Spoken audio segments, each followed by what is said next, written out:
ओम शांति। आज बाबा की 24 नवंबर की मुरली है। शिव बाबा आज हम बच्चों को सेवा करना सिखा रहे हैं। बाबा कहे बच्चे बहुत ही प्यार से, नम्रता से और सेवा भाव से आपको सेवा करनी है। किसी को भी समझाना है ताकि वो भी परम पिता परमात्मा को पहचान जाएं। लेकिन साथ-साथ बाबा हमें ये भी बता रहे हैं कि बच्चे पात्र को देखकर ही दान करना चाहिए। कई पात्र होते हैं जिनको समझने की जिज्ञासा होती है, चाहना होती है, जो समझ करके इस ज्ञान को अपने जीवन में अपनाना चाहते हैं। इसके आधार से शांति का अनुभव, सुख का अनुभव, प्रभु मिलन का अनुभव करना चाहते हैं। और कोई होते हैं जो थोड़ा-सा अपनी बुद्धिमत्ता ही दिखाना चाहते हैं, या तो फिर आर्ग्यू करेंगे या तर्क-वितर्क में समय आगे खींचेंगे। तो बाबा कहे बच्चे ये परख करके फिर ज्ञान का दान करना है। वैसे तो ज्ञान दान के लिए कहा जाता है कि धन दिए धन ना खुटे। ऐसे हमें दान करना है जिससे हमारी भी चलन सुधरती रहे, हमारा भी भाग्य ऊंचा बनता रहे। लेकिन बाबा कहे बच्चे ये संगम युग का टाइम जो आपका मोस्ट मोस्ट वैल्यूएबल टाइम है, जिसमें पुरुषार्थ करके आपको श्रेष्ठ पद प्राप्त करना है, तो फिर परख के साथ ही सेवा भी करनी है। बाबा तो कहे बच्चे ये कयामत का समय है। कयामत का समय जहाँ सब आत्माओं को अपना हिसाब किताब चुकतू करके वापस अपने घर शांति धाम जाना है। वो समय बहुत ही वैल्यूएबल है। तो ऐसे में फिर अपने विकर्म विनाश करने पर हमें जोर देना है और हमें पूरा अटेंशन भी देना है। साथ-साथ बाबा याद दिलाते हैं कि हम बाबा के बच्चे बने, तो जैसे ये हमारा एक अलौकिक बचपन है। तो बाबा हमें याद दिलाते हैं बच्चे बचपन के दिन भुला न देना, आज हँसे कल रुला न देना। अर्थात कि बाबा की याद से, ज्ञान रत्नों की याद से आत्मा सदैव हर्षित रहती है। और अगर यह विस्मृत हो जाता तो फिर कहीं रोने का समय न आ जाए, ये हमें अपने आप पर ध्यान देना है। एक और गीत बाबा आज याद कर रहे हैं बच्चे, आखिर वह दिन आया आज। जिस दिन का इंतजार हम भक्ति मार्ग में करते थे कि कोई दिन आए जब आत्मा का मिलन परम पिता परमात्मा से हो जाए। बाबा कहे आखिर वह दिन आज आया है। तो जब भगवान मिले हैं तो फिर उनके साथ से हमें अपने जीवन में गुणों की धारणा करनी है, अपनी चलन को भी श्रेष्ठ बनाना है। बाबा कहे बच्चे बहुत प्यार से चलना है, बहुत ही नम्रता से चलना है, सभी का रिगार्ड रखते हुए चलना है। कभी भी ऐसा ना हो जाए जो हम कंट्रोल छूट जाए और फिर कोई क्रोध या इस प्रकार से आवेश या उत्तेजना भरा व्यवहार हो जाए। बाबा सिखा रहे हैं बच्चे कितना भी हो अपने आप पर संयम रखना सीखो, प्रैक्टिस करो, हमेशा मिठास से प्यार से अपने आप को व्यवहार में लेकर आओ। जब समय ही है सारे हिसाब किताब चुकतू करने का, तो ऐसे में फिर हम नया हिसाब किताब भला बनावे ही क्यों। तो ऐसे बाबा आज बहुत प्यार से हम बच्चों को अपनी चलन सुधारने का भी इशारा दे रहे हैं और साथ साथ आत्माओं का भी हम कल्याण करें उसकी भी प्रेरणा दे रहे हैं। मुरली का सार है, मीठे बच्चे तुम्हारा ये टाइम बहुत बहुत वैल्यूएबल है, इसीलिए इसे व्यर्थ मत गवाओ। पात्र को देख करके ही ज्ञान का दान करो। दान जरूर करो, साथ साथ बुद्धि से पात्रता की परख भी हमें रखनी है। प्रश्न है, गुणों की धारणा भी होती जाए और चलन भी सुधरती रहे, उसकी सहज विधि क्या है? उत्तर है, जो बाबा ने समझाया है वह औरों को भी समझाओ। हम इंस्ट्रूमेंट्स बने, परमात्मा का पैगाम हमें मिला है, हम आत्मा के द्वारा ये अनेकों तक पहुँचे। ज्ञान धन का दान करो तो गुणों की धारणा भी सहज होती जाएगी और चलन भी सुधरती रहेगी। जब स्वयं ही औरों से कहेंगे कि आप ऐसे करो तो ज़रूर अटेंशन अपने आप पर बढ़ता है। औरों की नज़र भी हमारे पर ऐसी है, ये भी आत्मा को अंदर में थोड़ी-सी कंसर्न रहती है। तो बाबा कहे कि ज्ञान दान से चलन अपनी भी सुधरती जाएगी, गुणों की धारणा भी होती जाएगी। गीत है, बचपन के दिन भुला न देना, आज हंसे कल रुला न देना। मीठे मीठे बच्चों ने गीत सुना, अर्थ तो अच्छी रीति समझा। हम आत्मा है और बेहद के बाबा के बच्चे हैं, ये भुला ना दो। अभी अभी बाबा की याद में हर्षित होते हैं और अभी अभी याद भूल जाने से गम में पड़ जाते हैं।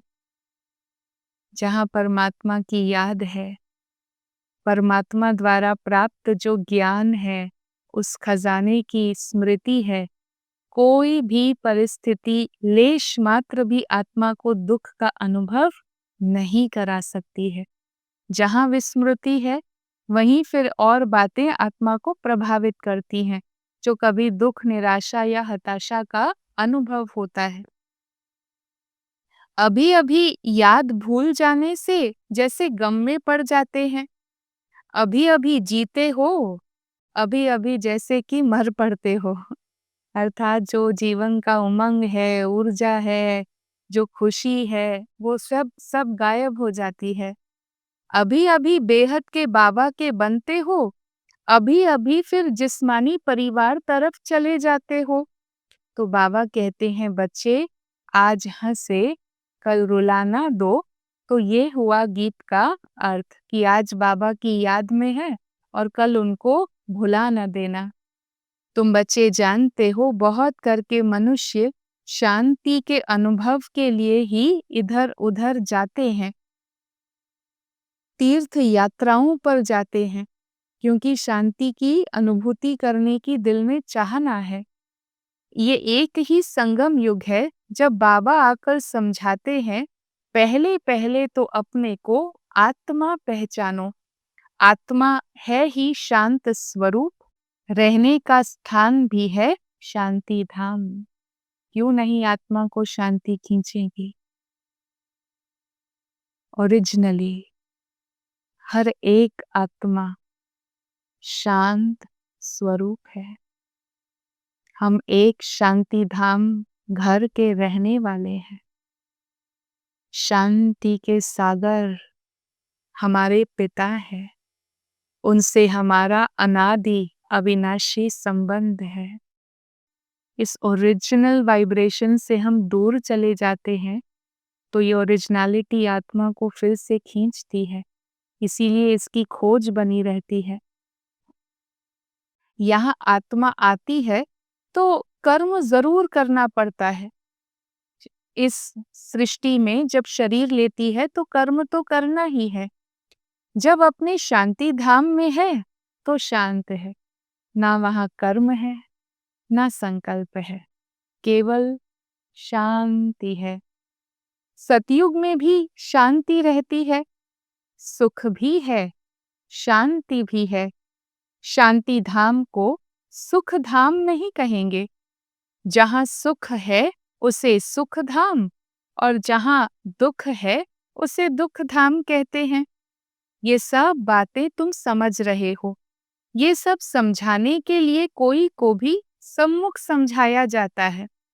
तो प्रदर्शनी देखने जब अंदर आते हैं तो पहले पहले बाबा का ही परिचय देना चाहिए। समझाया जाता है आत्माओं के पिता एक ही है। कैसे आत्मा को पहले उस सोर्स के साथ जोड़ना है जिसने ये ज्ञान दिया है। वो ज्ञान का सागर, वो हमें ये ज्ञान दे रहे हैं, ये क्लियर करना है। वह गीता के भगवान है, बाकी यह सब आत्माएं हैं। आत्मा शरीर छोड़ती है और लेती है। शरीर के नाम बदलते हैं, आत्मा का नाम बदलता नहीं है। तो तुम बच्चे समझा सकते हो, बेहद के बाबा से ही सुख का वर्षा मिलता है। बाबा सुख की सृष्टि स्थापन करते हैं। बाबा दुख की सृष्टि रचें, ऐसे तो हो नहीं सकता।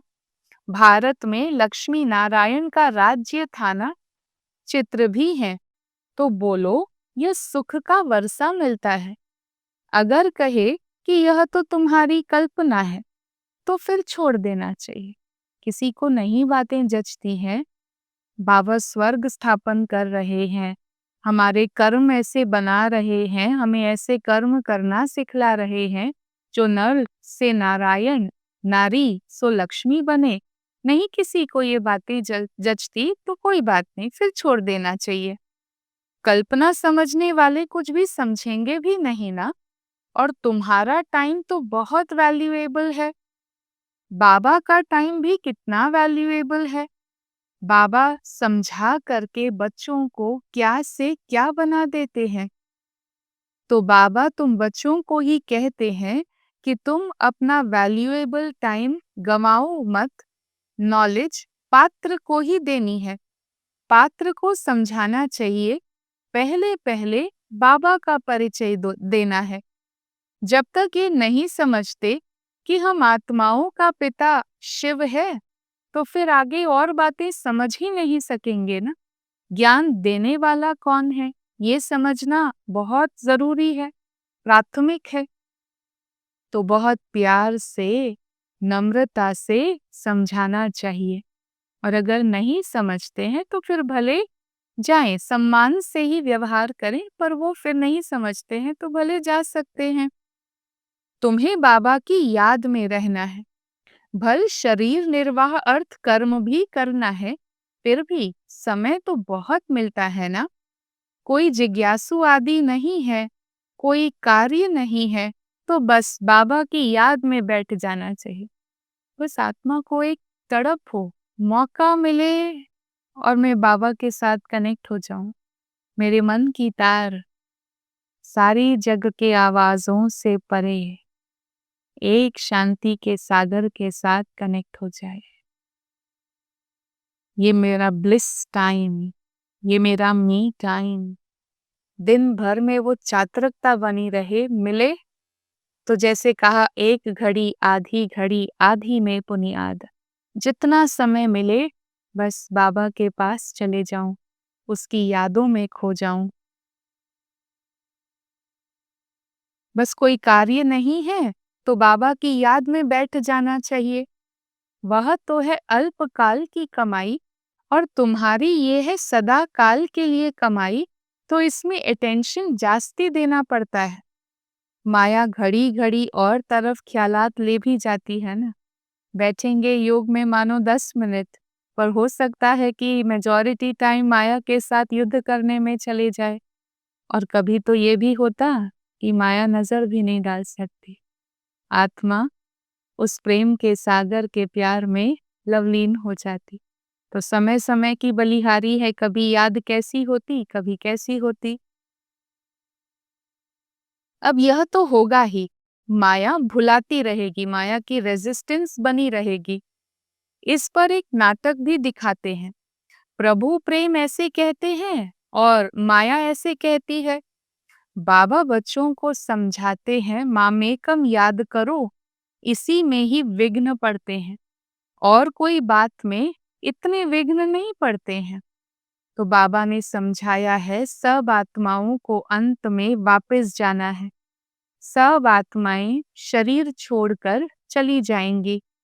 तुम बच्चों की बुद्धि में है, बाकी थोड़े दिन है। It's time to return home. It's time for a new beginning.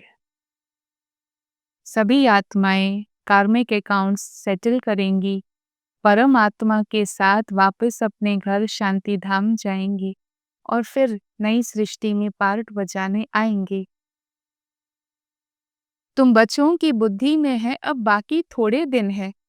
अब फिर से ये दुनिया बदलनी है। सतयुग में फिर हम आएंगे।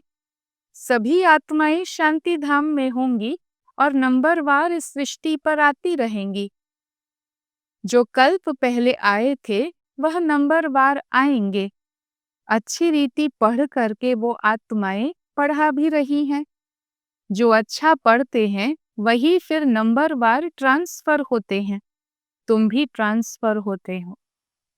अभी अपने आप को ट्रांसफॉर्म करते हैं, परिवर्तन करते हैं, और समय आएगा फिर बाबा कहे ट्रांसफर हो जाओगे। पुरानी कलयुगी दुनिया से आत्मा अपने आप को नई सतयुगी सुखदाई उस दुनिया में पाएगी। ट्रांसफर होते हो। तुम्हारी बुद्धि जानती है जो आत्माएं हैं सब नंबरवार शांति धाम में जाएंगी, फिर वहां से नंबरवार आएंगी। बाबा कहते हैं मूल बात है बाबा का परिचय देना। बाबा का नाम सदैव मुख में हो। आत्मा क्या है, परमात्मा क्या है, ये दुनिया वालों को बताना है, क्योंकि वो यथार्थ रीति जानते नहीं हैं। भले गाते हैं कि भ्रिकुटी के बीच चमकता है अजब सितारा, बस जास्ती कुछ भी समझते नहीं है। सो भी यह ज्ञान बहुत थोड़ों की बुद्धि में है, घड़ी घड़ी भूल जाते हैं। तो पहले पहले समझाना है बाबा ही पतित पावन है, वर्षा भी देते हैं, शहंशाह बनाते हैं। तुम्हारे पास गीत भी है ना, आखिर वह दिन आया आज, जिस दिन का रास्ता तकते थे। आत्मा को तड़प थी, लगन थी परमात्मा से मिलूं, और अभी बाबा आकर हम आत्माओं से बात करते हैं, संवाद करते हैं। मीठे बच्चे कहते हैं। द्वापर युग से भक्ति शुरू होती है, फिर अंत में बाबा आकर रास्ता बताते हैं। तो कयामत का समय भी इनको ही कहा जाता है। आसुरी बंधन का सब हिसाब किताब चुकतू करके वापस चले जाते हैं। कयामत का समय है, कार्मिक accounts settle and return home, घर जाने का समय है। तो बाबा कहे कि बाबा संगम युग पर आकर के राजयोग सिखाते हैं। गाते भी हैं कि बाबा आप आएंगे तो हम वारी जाएंगे, हम आपको ही याद करेंगे। बाबा हमारे वायदे याद दिलाता, हे प्रभु आप आओ तो हम आप पर कुर्बान जाएं, हम वारी जाएं। तुम कहते थे ना, तो अभी फिर तुम्हें याद दिलाता हूँ। बच्चे नष्टो मोहा हो जाओ। अब एक परमात्मा मेरा, बाकी किसी में मोह नहीं। इस देह से भी नष्टो मोहा हो जाओ। अपने को आत्मा समझ मुझे याद करो तो तुम्हारे विकर्म विनाश हो जाएं। यह मीठी बात सबको पसंद आएगी। बाबा कहे सबको सुनाओ, सब परमात्मा याद का सुख अनुभव करें। जो सुख प्रकृति के कोई भी प्रकार का भोग भोगने में नहीं है, वो सुख ईश्वर की याद में है। बस कुछ नहीं चाहिए, एकांत, शांत, स्वच्छ मन और परमात्मा से बुद्धि की तार जुड़ जाए, और उस पल जैसा सुकून सारे कल्प में नहीं मिल सकता। तो ये मीठी बात सबको पसंद आएगी। बाबा कहते हैं मैं तुम्हें राजाओं का राजा बनाता हूँ। तुम्हें समझाया गया है तुम ही इस चक्र में आते हो। बुद्धि में यह नॉलेज सदैव रहती है। फिर समझाना भी है, जो खजाना हमारे पास है वह औरों को देना भी है। धन दिए धन ना खुटे। तो बाबा सिखाते हैं बच्चे ज्ञान धन का दान करते रहो। जो बाबा ने कहा है फिर दूसरों को समझाना, इसमें बड़ा उदार दिल बनना है, दिलदार बनना है। अगर नहीं समझाएंगे तो मुफ्त अपने को भी घाटा डालेंगे, गुण भी धारण नहीं होंगे और चलन भी ऐसी हो जाएगी। ज्ञान धन का दान करने से गुणों की धारणा भी होती है, चलन भी सुधरती है। तो इसीलिए बाबा हमें समझाते मीठा बहुत बनना है, नष्टो मोहा भी होना है। अगर एक विकार को छोड़ा फिर और विकार खिटखिट मचाते हैं। माया अपनी जो युद्ध है ना वो छोड़ेगी नहीं। समझा जाता है जो कुछ होता है कल्प पहले मुआफिक, ऐसा समझ शांत रहना होता है, भावी समझ लेना है। उस समय किसी आत्मा को ना दोषी देखना है, ना अपने को विक्टिमाइज्ड फील करना है। ड्रामा की भावी है, पार्ट है, पिछला कर्मों का हिसाब किताब है। बस ये सोच आत्मा को स्थैर्य बनाता है, धीरज रखने की हमें शक्ति देता है। हर एक अपने अंदर में समझ सकते हैं, लिखते भी हैं, बाबा हम क्रोध में आ गए, फलाने पर हाथ उठाया, यह भूल हो गई। बाबा समझाते हैं, बच्चे जितना हो सके कंट्रोल करो। कर्मेंद्रियों से कोई नया विकर्म, चाहे हाथ से, चाहे मुख से, चाहे आंखों से, कोई विकर्म नहीं करो। संभालो अपने आप को। तुम अभी पढ़ रहे हो सुख धाम के लिए, यह भी अभी याद है, फिर भूल जाएगी। मूल बात है ही याद की यात्रा, याद से ही हम पावन बन जाएंगे। अच्छा, मीठे मीठे सिकी लधे बच्चों प्रति माता पिता बाप दादा का याद, प्यार और गुड मॉर्निंग। रूहानी बाबा की रूहानी बच्चों को नमस्ते। हम रूहानी बच्चों की रूहानी बाबा को नमस्ते। आज बाबा वरदान देते हैं, हर आत्मा को भटकने से बचाने वाले निष्काम रहम दिल भव।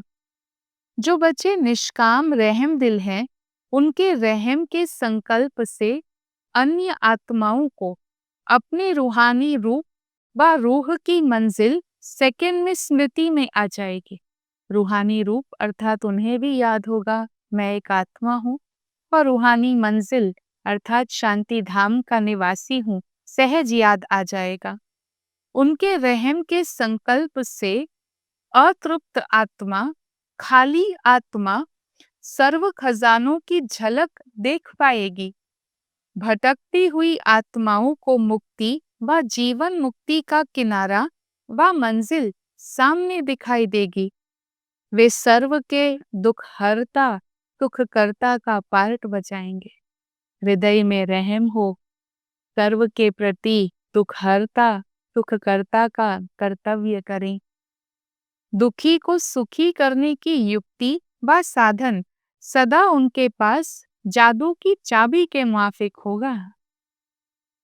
तो बाबा हमें ऐसे रहम दिल बनकर दुखी को सुखी बनाने की चाबी अपने पास रखने कह रहे हैं। स्लोगन है, सेवाधारी बन, निस्वार्थ सेवा करो, तो सेवा का मेवा मिलना ही है।